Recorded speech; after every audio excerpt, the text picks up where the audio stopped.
اعوذ باللہ من الشیطان الرجیم بسم اللہ الرحمن الرحیم نحمدہ و نصلی علی رسولہ الکریم۔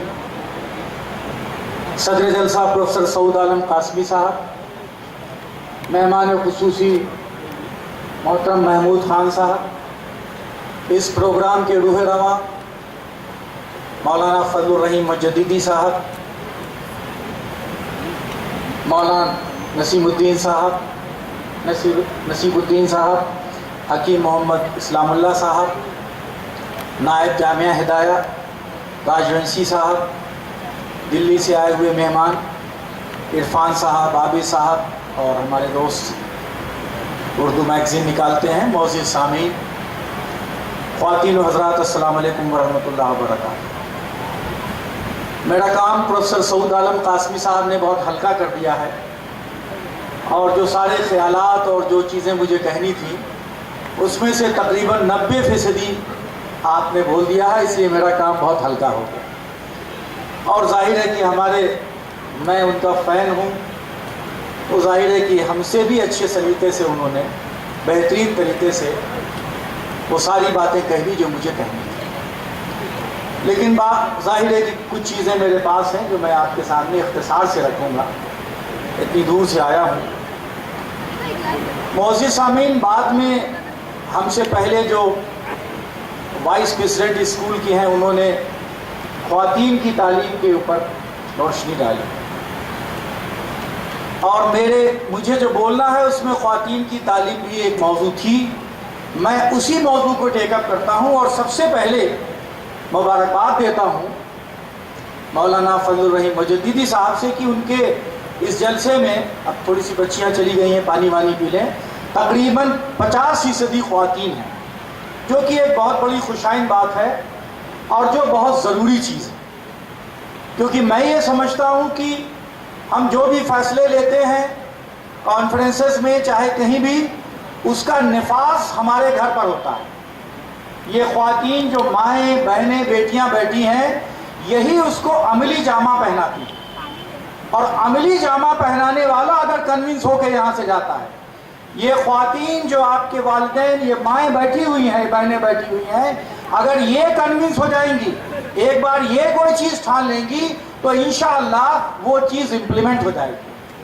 معزز سامعین، سعود صاحب نے بھی کہا، اور میں اسی کو دوہرا رہا ہوں کہ تعلیم زندگی ہے اور جہالت موت ہے۔ اس زندگی میں زندگی ڈالنے کے لیے آپ کی شرکت ضروری ہے، آپ کی شمولیت ضروری ہے۔ اب میں کسی بھی جلسے میں جاتا ہوں تو میری شرط ہوتی ہے کہ اس میں کم سے کم آپ میکسیمم کوشش کریں کہ خواتین آئیں، اگر کوئی نہ آئے تو کم سے کم آرگنائزرز جو منتظمین ہیں، جو پروگرام کرا رہے ہیں، وہ اپنے خاندان کی خواتین کو، بچیوں کو ضرور لائیں، کیونکہ ان کے ذہن میں جو بات آ جاتی ہے وہ آپ کے مٹتی نہیں، چاہے وہ سیدھی بات ہو اور چاہے الٹی بات ہو۔ اگر سیدھی بات سمجھ میں آ گئی تو انشاءاللہ اس کا نفاذ یہ کریں گی۔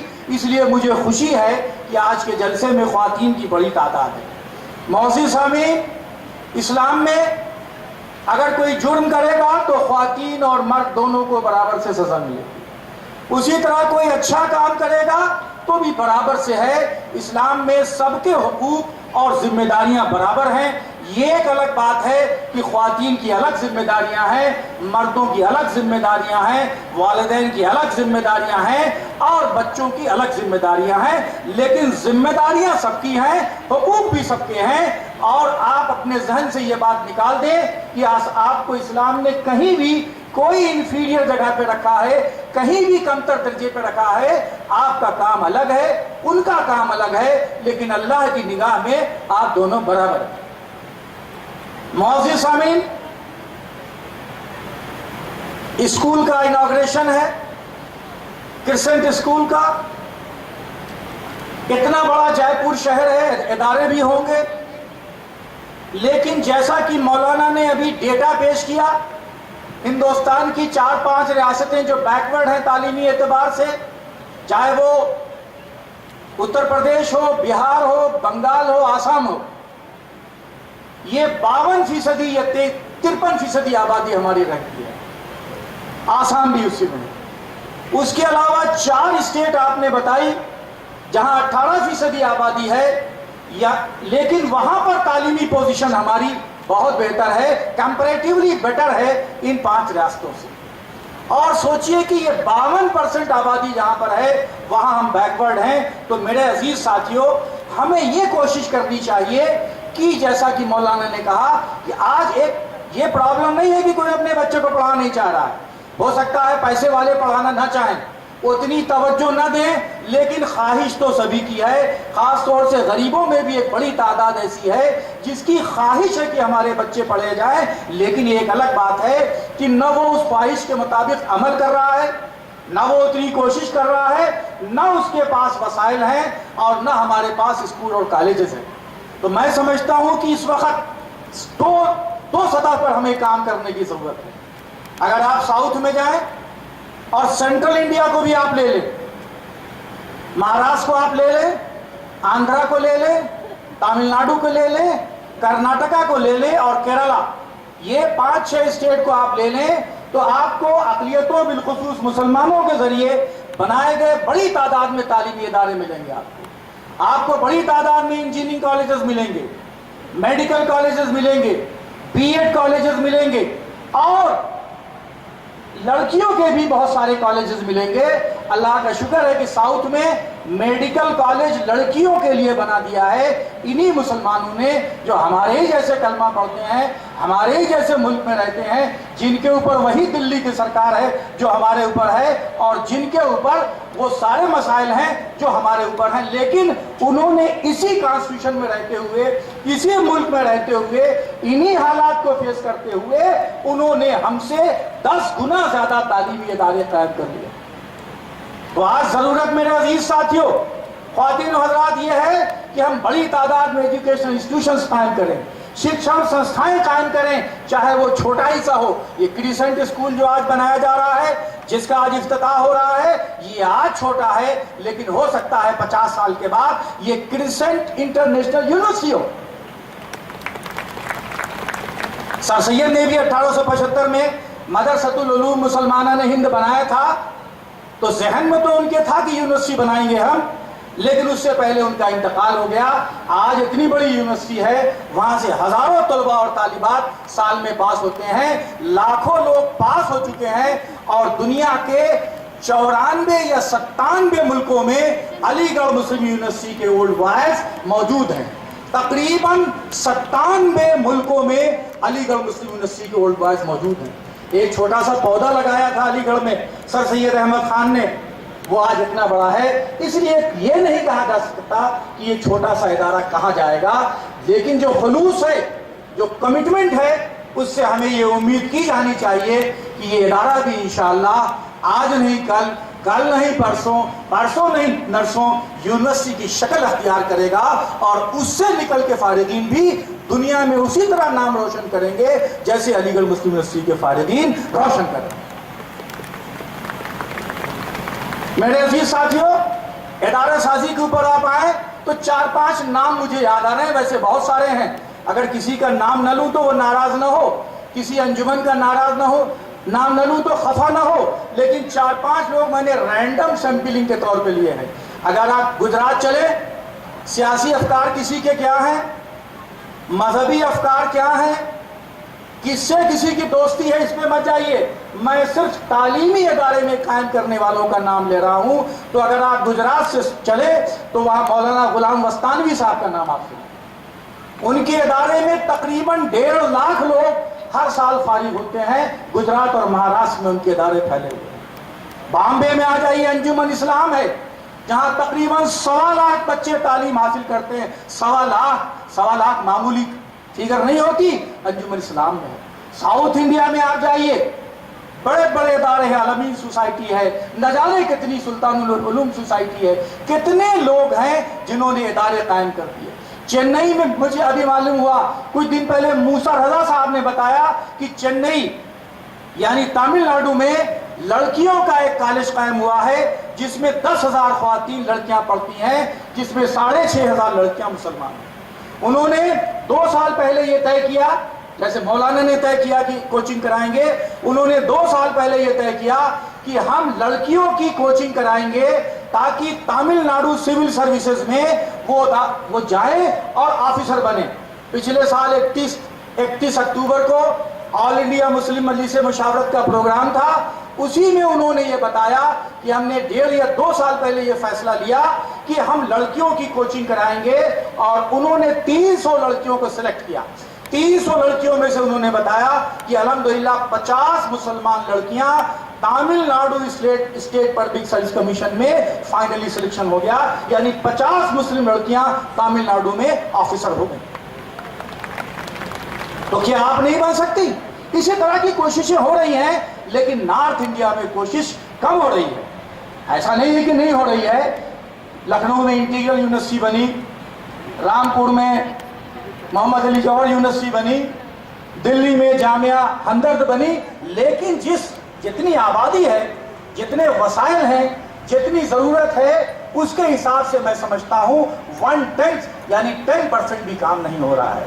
میرے عزیز ساتھیوں، بہنوں اور بھائیوں، آج ہم عزم لیں، آج ہم یہ طے کریں کہ نہ صرف ہم اپنے بچوں کو پڑھائیں گے، بلکہ اگر کوئی ادارہ سازی کرنے کی پوزیشن میں ہے، اگر کوئی اسکول کالج یونیورسٹی بنانے کی پوزیشن میں ہے، تو ہم اس کو موٹیویٹ بھی کریں گے اور کوشش کریں گے کہ اس کا ہاتھ پیر بن جائیں تاکہ اس ادارہ سازی میں وہ کامیاب ہو۔ بڑے بڑے لوگ جو جے پور میں ہیں، پچھلی بار بھی میں نے کہا تھا، ایسے لوگ ہیں جن کے پاس دولت رکھنے کی جگہ نہیں ہے، ایسے لوگ ہیں 10 15 20 منزلہ عمارتیں بنوا دی ہیں۔ ابھی مجھے سن کے افسوس ہوا، مولانا نے کہا کہ میں قرض میں ڈوبا ہوا ہوں، اور اگر قرض اتر گیا تو میں ہر سال 3 اسکول کھولوں گا۔ میرے عزیز ساتھیوں، آپ اس مشن کو دیکھیے جو لکھا ہوا ہے، نہ مولانا کو دیکھیے، نہ ان کے مسلک کو دیکھیے، نہ ان کے خاندان کو دیکھیے، نہ ان کی کسی چیز کو دیکھیے، آپ اس تعلیمی مشن کو دیکھیے جو چلایا جا رہا ہے۔ میں جے پور کے عوام، بالخصوص پیسے والے لوگوں کو یہ آہوان کرتا ہوں، ہندی میں کہتے ہیں، میں ان سے گزارش کرتا ہوں، فورسفل ریکویسٹ کرتا ہوں کہ وہ اس کام میں آئیں۔ اگر وہ کچھ نہیں کر سکتے تو پوٹلی پیسے کی لا کے پھینک جائیں اس آدمی پہ جس کو ان کو اعتبار ہو، اس آدمی پہ جو کام کرنا جانتا ہو، اور کہیں کہ محترم یہ لیجئے، میں آج کے بعد آپ سے کوئی حساب نہیں لوں گا، لیکن آپ اس کو تعلیمی مشن میں لگائیے، ادارہ سازی میں لگائیے۔ یہ کرنے کی بات ہے، یہ کرنے کی میرے عزیز ساتھیوں بات ہے۔ میں نے کل بھی یہ کہا تھا، لڑکیاں بیٹھی ہوئی ہیں، آپ لوگوں کو میں بتا دوں کہ آپ اگر نہیں نکلی میدان میں، یہ ماؤں نے اگر یہ طے نہیں کیا کہ بچے آگے جائیں گے، تو آپ کے حالات دنیا کے بھی بہت خراب ہیں، اور ملک کے حالات ہیں ہم سے زیادہ آپ جانتے ہیں۔ یہ حلوہ مانڈا، یہ فیشن، یہ ایئر کنڈیشن سب جانے والا ہے۔ خطرہ یہ ہے اگر آپ نے مضبوط نہیں کیا، سب کی عزت جانے والی ہے۔ پوری دنیا میں دیکھ لیجئے کیا ہو رہا ہے، ملک کھنڈر ہو رہے ہیں، وہی ریزسٹنس ہو رہا ہے، وہی مقابلہ ہو رہا ہے جہاں ہمارے لڑکے بھی، نوجوان بھی تربیت یافتہ ہیں، تعلیم یافتہ ہیں، جہاں ہماری لڑکیاں بھی تعلیم یافتہ ہیں اور تربیت یافتہ ہیں۔ آپ اپنی بچوں کو تربیت یافتہ بنائیں، تعلیم یافتہ بنائیں، اور گھر کے ایکسپینڈیچر کو کم کریں۔ میں بات یہ بڑے اعتماد سے یہاں کہنے جا رہا ہوں، میں اپنے مشاہدے پہ، شکیل سمدانی اپنے مشاہدے کی بنیاد پہ کہہ رہا ہے کہ اگر کسی گھر میں شوہر پریشان ہے کمائی سے، تو غور جا کے دیکھ لیجئے 90% سے زیادہ گھروں کا حال یہ ہے کہ جتنی کمائی ہے اس سے زیادہ خرچ ہے۔ شوہر لاٹھی ہو رہا ہے، شوہر بیمار ہو رہا ہے، شوہر رشوت خور ہو رہا ہے، لیکن گھر کا ایکسپینڈیچر نہیں کم ہو رہا ہے۔ اپنے شوہروں کو، اپنے گھروں کو اگر رشوت خوری سے بچانا ہے، بے ایمانی سے بچانا ہے، پریشانی سے بچانا ہے، تو آپ کو خرچ کو کم کرنا پڑے گا، کم کرنا پڑے گا، کم کرنا پڑے گا۔ اگر آپ واقعی چاہتے ہیں کہ آپ کا شوہر جنت میں جائے، تو آپ کو گھر کا خرچ کم کرنا پڑے گا، بچوں پہ قدغن لگانا پڑے گا۔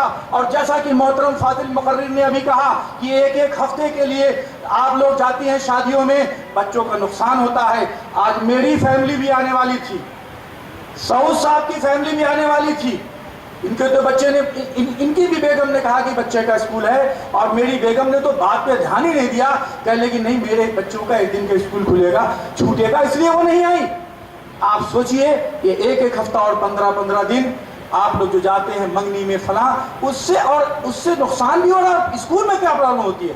بچہ جب 2 دن اسکول میں نہیں آتا اور تو ٹیچر کے سامنے ڈرتے ڈرتے جاتا ہے، ٹیچر سوال پوچھتی ہے، وہ احساس کمتری میں شکار ہو جاتا ہے، وہ ڈر جاتا ہے کہ ہم سے سوال نہ پڑھیں۔ ٹیچر اگر ڈانٹتا ہے، چاہے اس کو نہ بھی ڈانٹے تو اس بچے کو لگتا ہے کہ ہم کو ڈانٹ پڑ رہی ہے، وہ پیچھے ہو جاتا ہے۔ تو خدا کے لیے بچوں کا ناغہ نہ کرائیے، ان کو کنسنٹریٹ کریے پڑھائی کے اوپر۔ میں ذاتی اگزامپل دیتا ہوں، میں نے جب ہائی اسکول کیا تو میرے والد صاحب کا انتقال ہو گیا، میری والدہ بیوہ ہو گئی، میری والد صاحب کا انتقال ہو گیا، والدہ بیوہ ہو گئی۔ میرے والد صاحب، میرے دادا کا بہت بڑا بزنس تھا، ٹرانسپورٹ کا بزنس خراب ہو چکا تھا ہمارے زمانے میں۔ جب ہم نے دیکھا تو ٹرانسپورٹ کے بزنس میں صرف 2 بسیں ہمارے یہاں چل رہی تھی، ایک زمانے میں 16-17 بسیں تھی۔ میری والدہ نے صرف بچوں کی خاطر، آپ کو موٹیویٹ کرنے کو کہہ رہا ہوں، ان لوگوں کو چھوڑے دے رہا ہوں، یہ تو روزانہ موٹیویٹ ہوتے ہیں، لیکن آج آپ کو موٹیویٹ کرنا ہے۔ میری والدہ نے 14 سال سے لے کے 18 سال تک، سوائے اس شادی کے جو بہن کی، بھائی کی یا رشتے کی ہوئی، کسی بھی شادی میں نہیں گئی، اور اگر صبح شادی میں گئی تو رات میں لوٹ آئی، اس کی 2 وجہ تھی۔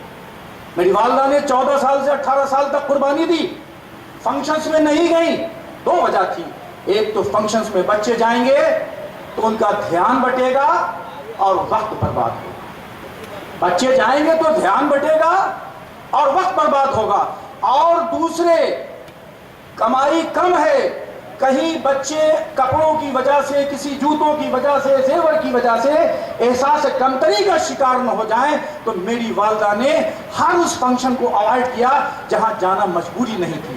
الحمدللہ ان کی قربانی سے چاروں ہی بچے، میرے بڑے بھائی انڈین آئل میں بہت بڑی پوزیشن کے اوپر، میں جیسا تیسا ہوں، لا فیکلٹی میں پروفیسر ہوں، آپ کے سامنے ہوں، میری چھوٹی بہن ڈاکٹر ہے، اور اس سے چھوٹا بھائی پولیس کا بہت بڑا آفیسر ہے۔ یہ ایک بیوہ، جس کی، میں بیوہ تو نہیں کہتا امی کو، لیکن سمجھانے کے لیے کہہ رہا ہوں، فورس دینے کے، ایک بیوہ جس کا شوہر نہیں ہے، جس کی کوئی خاص انکم نہیں ہے، بس اس نے اپنی قربانی سے، اور ظاہر ہے پڑھی لکھی تھی، ایم اے بی ایڈ ہماری والدہ تھی، اپنی قربانی سے، اپنے سلیقے سے، اپنی جدوجہد سے اگر ایک بیوہ اپنے 4 بچوں کو ہائی ایجوکیشن دلا سکتی ہے تو آپ ماشاءاللہ سہاگن بھی ہیں، پیسے والی بھی ہیں، پیسے بھرے ہوئے ہیں، زیورات بھرے ہوئے ہیں، پورا خاندان ہے، آپ کیوں نہیں بنا سکتے؟ بتائیے بنائیں گے کہ نہیں؟ ہاتھ اٹھائیے، کمٹمنٹ کریے کہ ہم بنائیں گے، ہم کوشش کریں گے۔ اور ہم ایک بات اور بتا دیں، ہمارے بھائی نے ہائی اسکول میں بہت اچھی پوزیشن حاصل کی تھی، تو والد اور والدہ 2 بجے رات تک بیٹھے رہتے تھے پڑھانے کے لیے، والد صاحب بھی سو جاتے تھے، والدہ بھی گرتی رہتی تھی، لیکن ہمارے بھائی جہاں پڑھتے تھے وہاں 2-2 ڈھائی بجے رات تک ہمارے والد مرحوم اور والدہ صاحبہ بیٹھے رہتے تھے بچے کو پڑھانے کے لیے۔ تب جا کے شفیق احمد انڈین آئل کے بہت بڑے آفیسر بنے۔ ایسے گھومنے سے، تفریح کرنے سے، زندگی سیریل دیکھنے سے، پاکستانی سیریل دیکھنے سے قومیں بڑا نہیں کرتی۔ جو حال پاکستان کا ہے وہی آپ کا نہ ہو جائے۔ آج کل بہت سیریل پاکستان کا چل رہا ہے، زندگی میں بڑے اچھے سیریل آ رہے ہیں۔ بچہ ارے سیریل، ارے ٹی وی نہیں رہے گا، عزت ہی نہیں رہے گی، آبرو سیریل کہاں سے دیکھیں گے؟ ہم تو خود ایک داستان بن جائیں گے، ہم ایک خود کہانی بن جائیں گے، ہماری مظلومیت کے اوپر تو ایک سیریل بنیں گے۔ خدا کے لیے اس سے نکالیے، حالات سخت ہیں، لیکن اتنا سخت بھی نہیں ہے کہ آپ مایوس ہو جائیں۔ میں مایوس تو نہیں ہونے دے رہا ہوں آپ کا۔ انہی حالات میں ریزرویشن نہ ہونے کے باوجود، آرکشن نہ ہونے کے باوجود، ظلم و ستم کے باوجود، گورنمنٹ اسکیمز ہمارے خلاف ہونے کے باوجود، ہم نے ہندوستان کو 3 IAS ٹاپرز دیے ہیں، 3 IAS ٹاپرز دیے ہیں۔ عامر سبحانی، جاوید عثمانی اتر پردیش، عامر سبحانی بہار، فیصل شاہ کشمیر، انیس انصاری بھی تھوڑے نمبر سے 2nd پوزیشن پہ آئے تھے۔ ہم نے 3 ٹاپرز ہندوستان کو دیے ہیں۔ ہم نے ہندوستان کو میزائل مین دیا ہے۔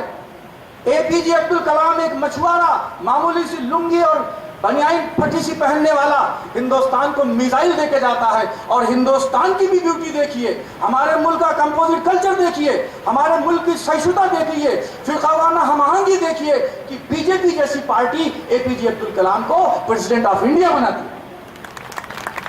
دس از آور کمپوزٹ کلچر۔ ہمارے ہندو بھائی خلاف نہیں ہیں، حکومتیں خلاف ہو سکتی ہیں، کوئی پارٹی خلاف ہو سکتی ہے، لیکن عام طور پر ہمارے ملک کا ہندو ہم سے نفرت نہیں کرتا، کیونکہ ہم نے بھی اس سے کبھی نفرت نہیں کی، ہم نے اس سے ہمیشہ محبت کی ہے۔ ابھی وہ محبت کی داستان چل رہی ہے، ہمیں اس میں بھی آگے آنا چاہیے اور محبت کے رشتے کو مضبوط کرنا چاہیے۔ محمد ثابت ایک بچہ، آپ میں کوئی غریب ہو تو سمجھ لیجئے اس کا بچہ تھا۔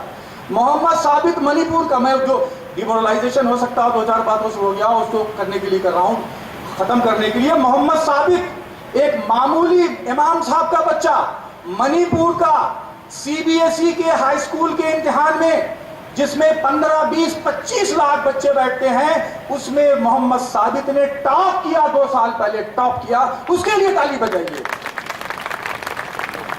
اور غربت کی وجہ سے اور کسی اور وجہ سے اس بچے کا داخلہ 11th میں نہیں ہو رہا تھا، تو اسی اسکول کے رنبیر سنگھ نے، ایک غیر مسلم نے کہا ثابت میرا بچہ ہے، اور اس کا داخلہ کرایا، کفالت کی۔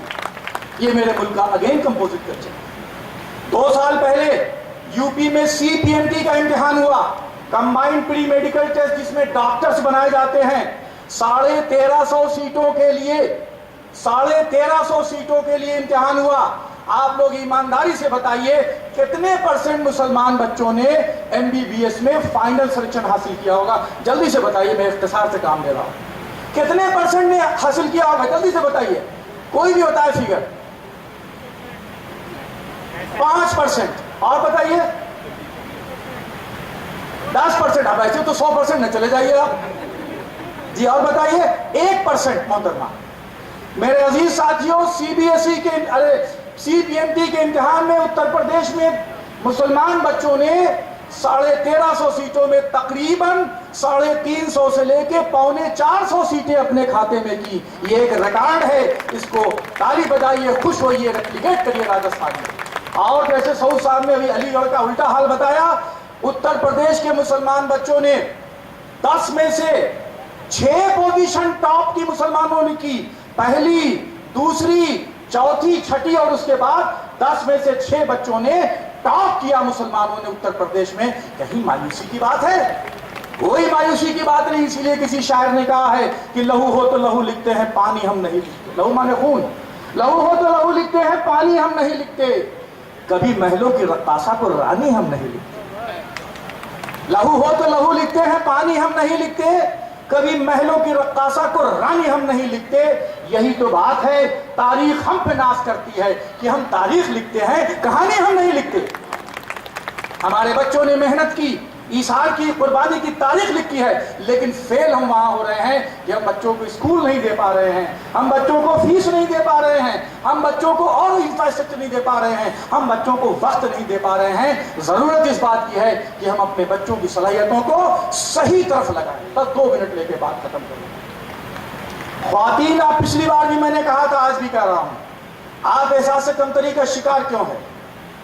آپ کو تو اسلام نے وہ طاقت دی ہے، آپ کی تاریخی حیثیت یہ ہے کہ پوری دنیا کی عورتوں کے اوپر ایک مسلمان خاتون کا اتنا بڑا احسان ہے کہ قیامت تک اس احسان سے کوئی پیچھا نہیں چھوڑا سکتا، احسان سے ہٹ نہیں سکتا۔ میری مراد حضرت عائشہ صدیقہ رضی اللہ تعالیٰ عنہ۔ حضرت عائشہ صدیقہ سبھی جانتے ہیں، حضور صلی اللہ علیہ وسلم کی چہیتی بیوی تھی، امت کی ماں تھی۔ مسلمان عورتیں ان کے پاس آتی تھیں، اپنے مسئلے مسائل پوچھتی تھیں، اپنے حقوق کے بارے میں پوچھتی تھیں، اپنی ذمہ داریوں کے بارے میں پوچھتی تھیں، وہ حضور صلی اللہ علیہ وسلم سے پوچھ کے ان کو بتا دیتی تھی۔ دھیرے دھیرے یہی قانون، یہی لاز، یہی رائٹس، یہی ڈیوٹیز ساری مسلمان عورتوں کے اوپر نافذ ہوئے، اور سورس آف انفارمیشن کون تھا؟ حضرت عائشہ۔ پھر 1000 سال کے بعد، 1100 سال کے بعد، 1200 سال کے بعد جب کرسچنز نے اڈاپٹ کیا، تو انہی قانون کو جو اسلام نے حضرت عائشہ کے تھرو دنیا کو دیے تھے، انہی قانون کو انہوں نے اپنے یہاں نافذ کیا۔ اس کے بعد یہودیوں نے لیا، اس کے بعد دنیا کی ساری قومیں نے لیا۔ اس لیے میں بڑے اعتماد سے، شکیل سمدانی اس بات کو کہتا ہے کہ حضرت عائشہ کا احسان نہ صرف مسلمان عورتوں پر ہے، بلکہ پوری دنیا کی عورتوں پر ایسا احسان ہے جو قیامت تک بھلایا نہیں جا سکتا، اور کوئی میچ نہیں حضرت عائشہ کا، کوئی میچ نہیں حضرت عائشہ کا۔ تو آپ، اور حضرت عائشہ نے حضور صلی اللہ علیہ وسلم کے وصال کے بعد، ان کے دنیا سے پردہ کرنے کے بعد 48 سال تک عالم اسلام کی خدمت کی ہے فقہی بنیاد پر، اور سارے 48 سال تک خدمت کی ہے عالم اسلام کی۔ خلفائے راشدین اور سارے لوگ ان کے پاس آتے تھے، تو آپ اصول کی، آپ کی ماں ہیں، وہ ایک مسلمان ہیں، وہ صحابیہ ہیں، آپ اس کیڈر سے بلانگ کرتی ہیں، تو مایوسی کی کوئی بات نہیں ہے۔ ہمارے پاس حضرت عائشہ جیسی چیز ہیں، ان کو دیکھیے اور میدان عمل میں آئیے۔ میں اپنی بات کو ختم کرنے جا رہا ہوں، اور وہی بات کہہ رہا ہوں جو کل میں نے کہی تھی ایک بار پھر، کہ ہمیں جدوجہد تو کرنی پڑے گی، کوشش تو کرنی پڑے گی، گھر بیٹھنے سے کوئی کام نہیں ہوگا۔ اور اسی پہ شعر ہے کہ پیاس کہتی ہے چلو ریت نچوڑی جائے، پیاس کہتی ہے چلو ریت نچوڑی جائے، اپنے حصے میں سمندر نہیں آنے والا۔ پیاس کہتی ہے، ریت مانے بالو، سمندر کے کنارے ریت ہوتی ہے، پیاس کہتی ہے چلو ریت نچوڑی جائے، اپنے حصے میں سمندر نہیں آنے والا۔ اپنے کعبے کی حفاظت ہمیں خود کرنی ہے، اب ابابیلوں کا لشکر نہیں آنے والا۔ ہم کو کرسچن اسکول بنانا ہے، ہم کو جامعہ ہدایہ بنانا ہے، ہم کو علی گڑھ مسلم یونیورسٹی بنانی ہے، ہم کو جامعہ ہمدرد بنانا ہے، ہم کو کالجز بنانے ہیں، ہم کو نکلنا ہے۔ روز روز ابابیل اللہ تعالیٰ نہیں بھیجے گا، ہم کو بنا دیا کہ جاؤ اور تم دنیا میں پھیل جاؤ اور کوشش کرو۔ میں اپنی بات کو ختم کرنے سے پہلے وہی لا والی بات جو میں نے کہی تھی کہ جہاں اور پیشے بہت اچھے ہیں، میڈیکل انجینئرنگ اس میں لا ایک اہم پیشہ ہے، دنیا کے ٹاپ 5 پروفیشنز میں سے آج قانون ہے، اور اتفاق ہے، ہماری بدقسمتی ہے کہ اسی قانون میں ہم پھنستے جا رہے ہیں۔ ہندوستان کا معاملہ دیکھ لیجئے، دنیا کا ہر جگہ قانون ہے، لیکن نہ جج ہمارا ہے نہ وکیل ہمارا ہے۔ میں آپ سے درخواست کرتا ہوں کہ جہاں اپنے ذہین بچوں کو، اچھے بچوں کو اور تعلیم دے رہے ہیں، ایک ذہین بچوں کو، ایک بچی کو قانون کی بھی اعلیٰ تعلیم دلوائیے، اچھے ادارے سے پڑھوائیے، تربیت کے ساتھ۔ ہمیشہ اسلام میں بھی تربیت کا ذکر ہے، سر سید احمد خان نے بھی تربیت کا ذکر کیا۔ اچھی تربیت کے ساتھ اپنے اچھے بچوں کو تعلیم قانون کی دیجیے، تبھی تو وہ وکیل بنے گا، تبھی تو جج بنے گا۔ سپریم کورٹ میں ہمارا کون سا معاملہ پڑا ہے؟ علی گڑھ مسلم یونیورسٹی کا معاملہ پڑا۔